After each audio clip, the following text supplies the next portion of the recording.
I can tell you how important it is to have someone like Robert set the tone for the evening, to support his great work and to make sure that he's successful. So Robert, wherever you are, thank you for what you're doing. Yeah, great stuff. Really good to hear.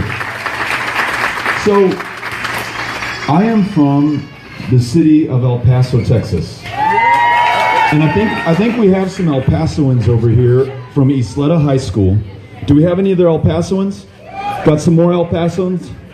Viva El Chuco? Got Las Cruces as well? For those of you who have not been, it is incredibly easy to do. Do you know where I-10 is? Can you just get on I-10, hang a left, and 12 hours later you're going to be in El Paso, Texas. And we'd love to see you out there if you have not visited the safest city in the United States of America. If we look at the FBI crime data, and when it's crunched by the folks at CQ Press that compare all large cities over 500,000, they find that El Paso is not just the safest city in Texas, it's the safest city in the United States. And if you go back 20 years, before we had walls and fences, and let's be honest with ourselves, there's 650 miles today already of walls and fences that divide our closest neighbor, our number one trading partner in the state of Texas, the country of Mexico, at a time that immigration has never been lower. More Mexicans are going south than are coming north. And those apprehensions that we do have at our border with Mexico of folks coming from other countries, last year and the year before that and the year before that, primarily made up of, or in large part made up of, young children, scared families leaving the most horrific, brutal violence that we can imagine in El Salvador and Guatemala and Honduras. Wow.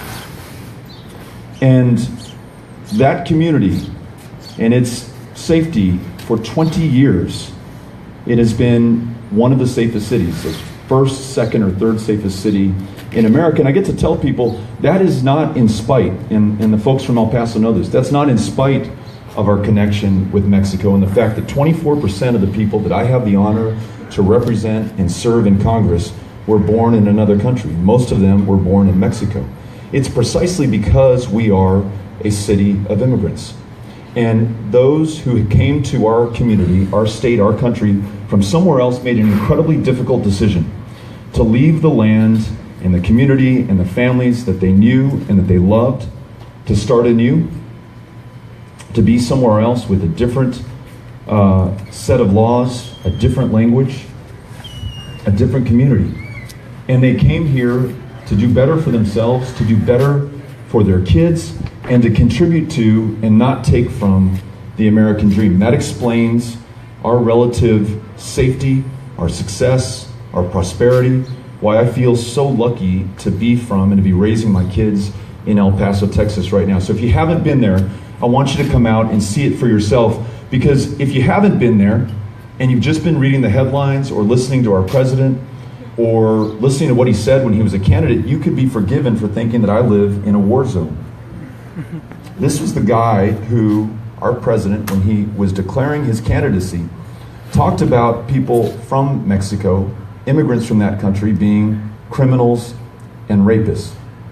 He talked about a judge, a U.S. judge, born in the state of Indiana, who happens to be Mexican American, as being incapable of rendering objective judgment because of his ethnicity and race.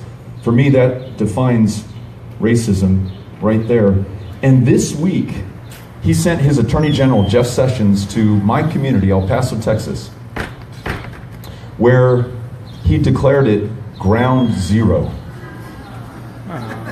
And you have heard the dog whistles and the explicit statements made by the candidate and now our president about the threat that apparently Mexico poses to the United States. So you know what they're talking about when they call El Paso ground zero. But just in case you thought they weren't up to the challenge, they said, do not worry. Attorney General Jeff Sessions said, do not worry. We here in El Paso have established a beachhead against those, implied scary Mexicans who are coming to get you and your kids, take your jobs, steal your benefits, give you drugs, do all this terrible stuff that we assume Mexicans are going to do if we just read the headlines and listen to our president. And I didn't mean after hearing that great music and coming into this beautiful sunset right now in this wonderful community to be a downer. But your country's government this week, I go back to Washington, D.C. tomorrow. We're back in session tomorrow, 6:30 p.m. Eastern Time, 5:30 p.m. Galveston time. We go back into session with 4 days left before your government runs out of money. And there's two reasons for that. One is there is a showdown over whether or not your government, your tax dollars, we are going to pay for a wall to separate us from Mexico, 2,000 miles long from Brownsville to San Diego, made of concrete, 30 feet high, buried 6 feet deep just in case, at a cost of tens of billions of dollars, at a time that any way you want to measure it, apprehensions are just one way to look at it. They were 1.6 million 16 years ago. They're 400,000 last year. Or the relative safety of El Paso and Laredo and Brownsville. Or the fact that we're already spending $20 billion a year to secure the border in case there is ever a terrorist organization or a terrorist plot that would seek to exploit it to do us harm here. And there has never been, ever, a terrorist who's used the southern border with Mexico, despite anything you may have heard a candidate say. It's never happened, but just in case, I just want you to know, in case you're concerned, we are extraordinarily vigilant about it. $20 billion a year, and those are Obama presidency era numbers. 20,000 Border Patrol agents. The border has never been safer, any way you want to measure it, and yet we're about to shut down, or I shouldn't say we, our president is on the verge of shutting down our government over funding for a border wall that we don't need. And so where does this come from? You know, I don't ever want to ascribe motive, but if there is no factual, honest, truthful, rational case for a border wall, and you've heard the president say all these things, which, you know, I don't know how you define racism, but they sound pretty racist to me.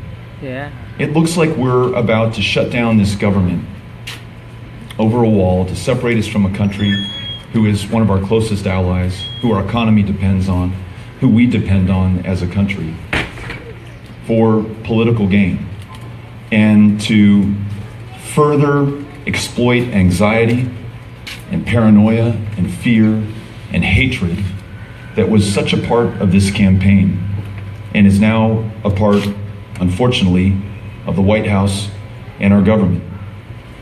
And so that's the choice before us right now. Whether or not we're going to submit to this, or whether or not we're going to meet that fear and that paranoia and that meanness and that smallness with a strength and a confidence that could only come of Texas. And whether or not we're going to wait until 2020 to get back on the right course and hope that we elect somebody else, and by 2021 they start the important work of bringing this country back after, mind you, 3.5 more years of this current presidency. It hasn't been 100 days yet. If it feels like 100 years to you, you're not alone. Many of us feel that.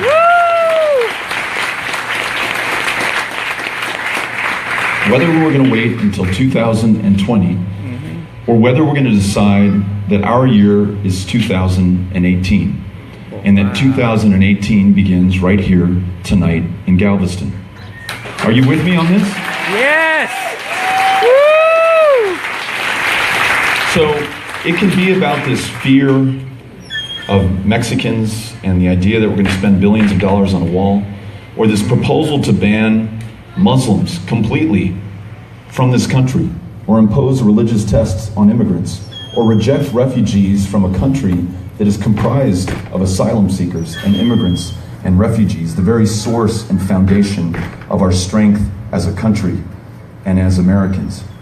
It can be because you disagree with a policy that doubles down on what has seemed like endless war in the Middle East. 26 years straight, since 1991, this country has been at war in that part of the world. I was a high school senior, I'm now 44 years old, when President George H.W. Bush announced that the United States was going to use military force in Iraq. 5 presidencies later, we are still in Iraq, and we're placing our foreign policy on the backs of incredibly brave young women and men who are serving this country all over the world.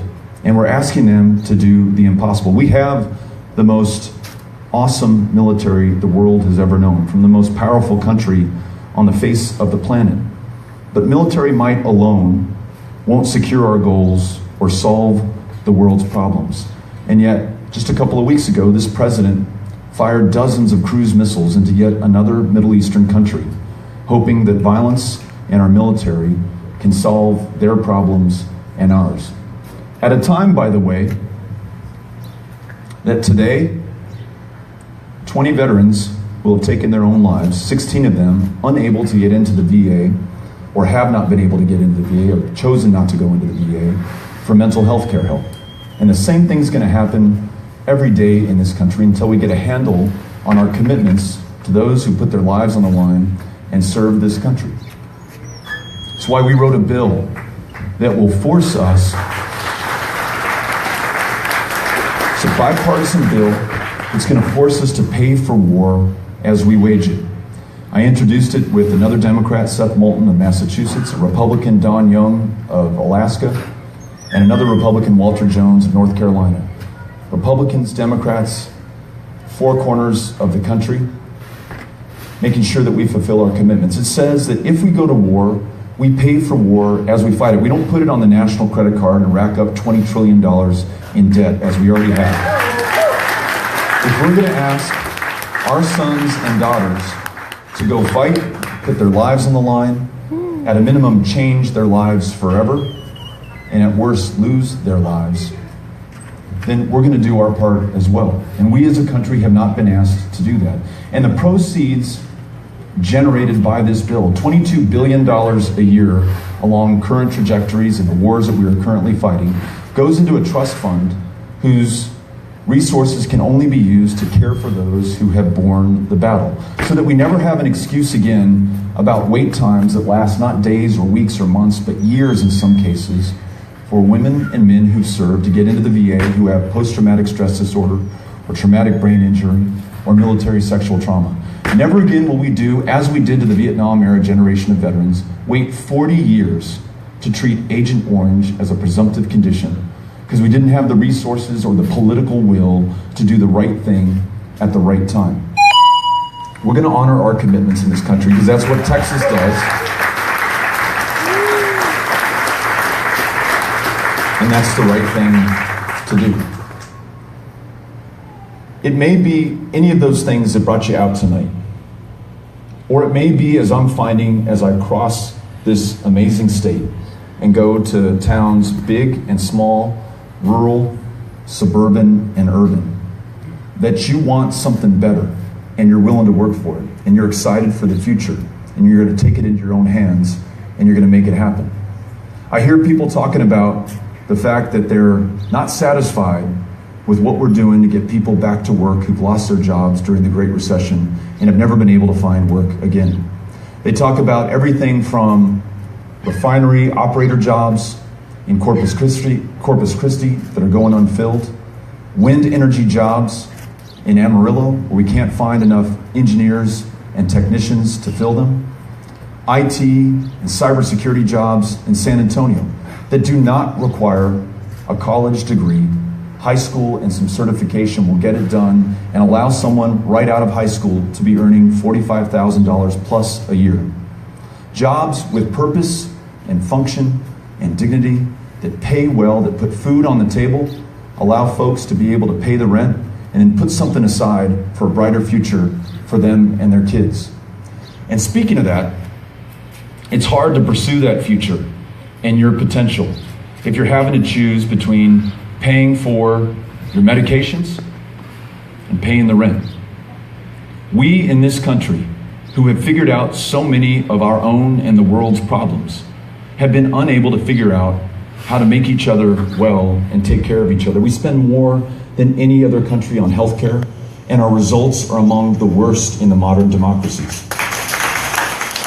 Because what we've done And it was not done with malice, and there are lots of historical reasons for it. So I don't buy that anyone's trying to keep this PG in case there are any kids, that anybody's trying to hurt us. I just think that we've ended up in a really bad, unfortunate place. And right now, your ability to see a doctor or a psychiatrist or a nurse practitioner or a provider who's going to be the difference between, in some cases, life or death, or your ability to succeed and do your best in life, that's really a function of income and privilege and where you happen to work or who you happen to be born to. What we need to do in this country, and I think everyone's feeling it right now, Republican or Democrat, independent, what matters is that you're American, is that this is a fundamental human right. Everybody should be able to see a doctor. Everybody should be able to get better when they need it. I'll give you one example. I was talking with some folks who work with NAMI in San Antonio, and they told me about one person in that community, a person who has schizophrenia, who's unable to afford health care, whose suffering is so bad, the only thing that he can think to do when it's unbearable is to go to the county hospital, to the emergency room, where he's been 40 times in just 1 month, racking up a bill for the taxpayers in Bexar County of $90,000. That right there, for me, says it all. Unnecessary suffering for this young man, and an incredibly ineffective, inefficient, expensive way to take care of him that's not going to make him fundamentally better, and is going to cost the taxpayers many multiples over what it would have if he'd been seen preventatively, proactively, and consistently. I think we can do this in this country, but we're going to need a single-payer system. Woo! You look at Medicare. Wow. You look at Medicare. And your administrative costs in what is arguably the most successful government program of all time are 2%. You look at private insurers, their administrative costs are closer to 18%. It's why economists say that on top of ensuring that everyone can get in to see a provider and be taken care of and be healthy and then pursue the greater good for themselves or families in this country, we drive down the cost of healthcare. We drive down the cost of pharmaceuticals and medications. We use the leverage of the federal government, which is buying those medications for veterans. It's buying those medications for Medicaid and Medicare beneficiaries. It's buying those medications on behalf of federally insured employees, millions across this country. And right now, it's not using those numbers and that leverage to bargain down pharmaceutical companies to prices that most Americans can afford. We can do that with a single-payer system. We can do that when we take on that responsibility. And I know that's something that's bringing people out wherever I go around Texas. They want to make sure that we're fulfilling our commitments to everyone, and we're being smart about how we do this. I'm also talking to a lot of people, and I haven't been mentioning it in these talks, so let me bring it up now because it gets asked afterwards. They say, I'd love to move back to Galveston or El Paso, Texas, but I got this great college education, and with it, I mean, I didn't know any better. I was 18, 19 years old. I was signing these notes. I owe thousands or tens of thousands of dollars, and I can't afford to move back to Galveston or El Paso or Wichita Falls or Midland or Abilene or Killeen or College Station. And so that's why I got to stay in Dallas or Austin or Chicago or wherever they are right now. We have $1.4 trillion in outstanding student loan debt in this country. It's more outstanding debt than we have for personal credit cards. And nearly 10% of those former students who are struggling in an economy that hasn't fully recovered run the risk of defaulting on that debt. So they already have that all on their back, and it's pushing them right into the ground. And so how do we do better? Well, first of all, we got to stop the proposals from our new Secretary of Education to remove federal support for student loans, for Pell Grants, for the work-study jobs, all those things that I depended on when I was going to college, and the only way that we were going to be able to afford college, including the notes that my parents signed, who were so disappointed to find out their son was an English major, as they were thinking about how the heck they were going to pay those back. So we got to at least maintain that support. But we also got to do a better job of controlling the rate of inflation in those institutions that benefit from your U.S. taxpayers' federally subsidized grants and loans. I think that should be a condition upon which those institutions accept that support and that money. I don't think it's too much to ask. But furthermore, when we have somebody who wants to come back to the VA in El Paso, where we've taken the number of full-time mental health providers from 68 to 98 because we focused on it, but we still have another 20 left to hire, and it's really hard to bring them back to El Paso, in part because Donald Trump's trying to scare the heck out of you about the border, but in part because it's not so affordable when you can earn more in other communities. So what if in El Paso or in Galveston or in Wichita Falls, we said, you move back to the community you love and you're from, where your folks are, where you want to do some good, but might be unaffordable to you now. And you do work in an underserved profession where you can really help some people who need it and aren't getting it. And what if we not just defer, but forgive that debt so that you are good and so that you're doing good?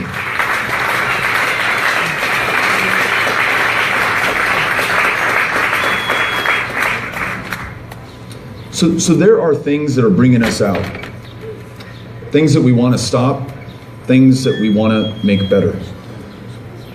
A year that we want to do it in 2018, and a state that it is wholly up to.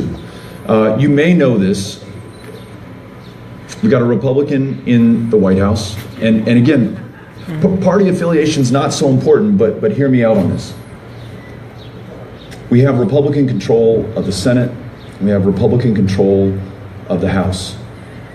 And in kind of a bizarre turn of events, in 100 days, that monopoly on power has been unable to do anything significant for the American people or the state of Texas.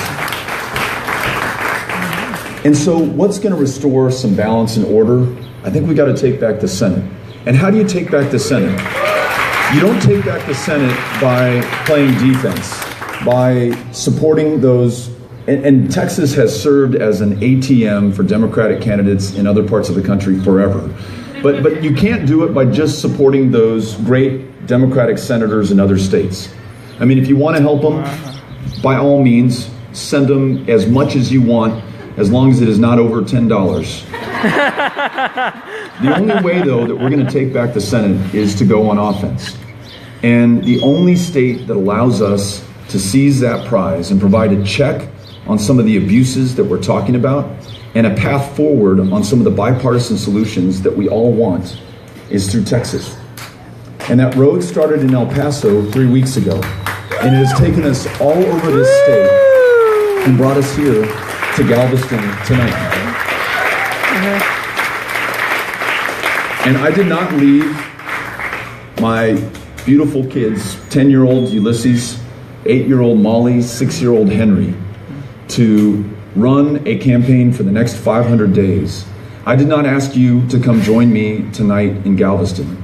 I didn't ask the 15,000 people who have already donated at betofortexas.com to join me on this to lose. So you've got to answer the question that might be in the back of your mind, and certainly is going to be asked of you when you go to work tomorrow, or you're talking with your family around the dinner table tonight, or you're online and you're sharing with somebody that you were here. You know, that would be great if Texas could do that. It'd be great if Beto could win, but is it possible? You have to answer the question for yourself, and then you've got to share that with everyone else. You've got to decide that it is up to us and only to us in Texas to decide what is possible for Texas.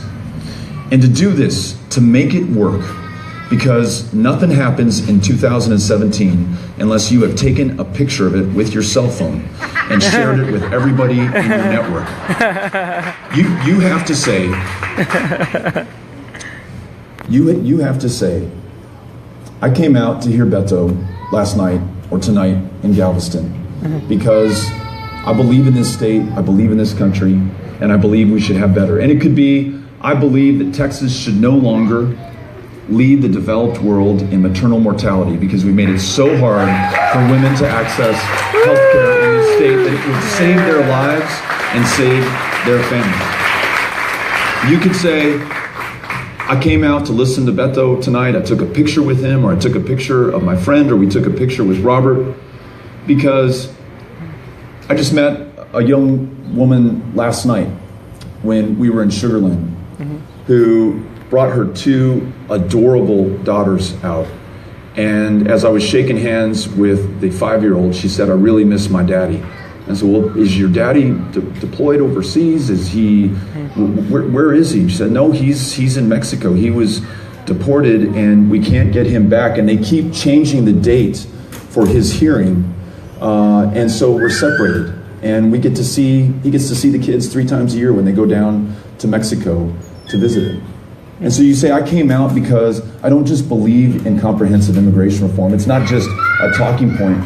I know the deep damage that our current system is doing to families all over this state, including in Galveston. And I decided I was going to elect somebody who was going to make it a priority on day one after being elected in 2018. Or you could say, as Donna did, that I'm supporting one of only 2 members of Congress out of 535 who choose not to take political action committee money, special interest donations, or corporate cash. We're running this campaign driven and powered by people and people alone. No pollsters telling us what to say or what positions are going to work. Just a candidate traveling the state, listening to people, making sure that I understand what's on your minds and what I can do to make this state and this country better. And just so you know, we are going everywhere.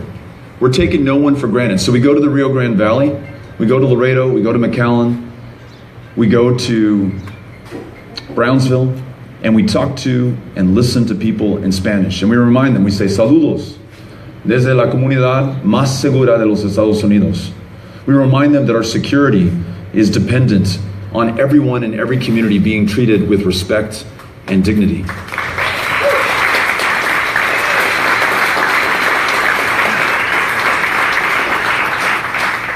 We go to, and I'll never, for as long as I live, understand this geographical term. We go to what they call West Texas, which is East Texas from us in El Paso, Midlands, Odessa, Abilene, and Big Spring. We listen to what's on their mind, and we show up, and we don't ask, are you a Republican? Are you a Democrat? Are you an independent? I just want to know that you're a Texan and that you care about the future of this state and this country, and then I want to work with you. And we are building a grassroots campaign, the likes of which this state has never seen. 3 weeks, 15,000 people have already donated. Thousands more have signed up to volunteer and to be part of this. I want you to join that effort as well. There are 2 things we can do. One you may already have, but if you haven't, please do this. You can text on your phone to 90975, and that allows you to join the campaign. You'll get a text back asking for your name, your zip code, and your email address. It's 90975, and you have to text the word event. The second thing you can do is take a picture tonight, share it online, and ask people to go to betofortexas.com. It's where you can go to make a donation. Does not matter how big, how small, $5 gets the job done. It lets people know that you're committed, that you're invested, and that it's going to be you and not corporations or PACs that are going to decide the outcome of this election.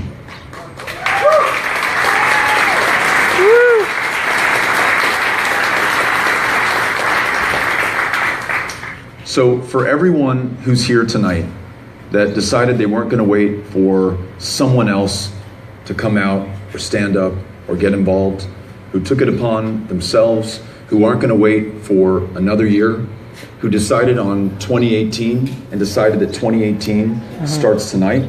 I want to thank you in advance of the great victory that we're going to have to celebrate in 2018. For your hard work, your dedication, your belief, and for making it possible. I'm going to stick around here for a little bit so I have a chance to shake everyone's hand, take a picture if you're interested, and I sincerely hope that we're going to get to hear a little bit more of Robert on the guitar. What do you all think? Yeah. Donna, thank you. Hi. Many of you don't know me, and I taught school for 33 years, so I'm an expert at what we're going to do next, which is line up to have photos taken. So, starting with this young lady right over here on the right of the sidewalk in the fuchsia colored shirt, she's going to be the head of the